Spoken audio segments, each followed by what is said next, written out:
ایک میرا دوست ہے یہاں پہ، کل پرسوں میں اس سے ملاقات کی تو بڑا پھنسا ہوا تھا، وہ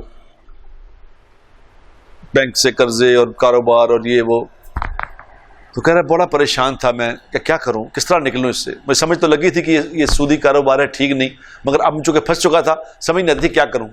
تو کہہ رہا میں نے کھانا کھلانا شروع کیا، لوگوں کو کھانا کھلانا شروع کیا. تو میرے پہ بہت زیادہ مقروض تھا میں، تو بہت پریشان ہو گیا. تو میں عمرے پہ گیا، تو عمرے پہ جا کے میں نے اللہ سے کہا یا اللہ بس مجھے معاف کر دے، مجھے معاف کر دے، اب اس کے بعد میں کبھی یا اللہ تیری نافرمانی کے کام نہیں کروں گا، اور خاص طور پہ جو میں نے بینک سے قرض لیا ہے اس پہ مجھے معاف کر دو، یہ میں واپس کر دوں گا. اور میں نے نیت کر لی کہ سب واپس کروں گا. اور ساتھ میں نے اللہ سے مانگا یا اللہ مجھے 10,000 بندوں کو روزانہ کھانا کھلانے کی توفیق عطا فرما.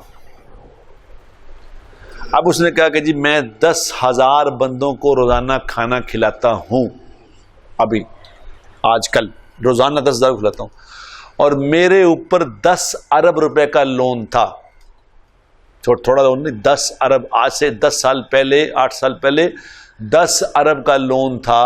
آج الحمدللہ میرے پاس 1 پیسہ لون نہیں ہے، میں نے لوگوں سے لینے پیسے. یہ برکت ہے کھانا کھلانے کی. زندگی میں لوگوں کو کھانا کھلاؤ گے، اللہ ہماری زندگی میں برکت نازل فرمائے گا.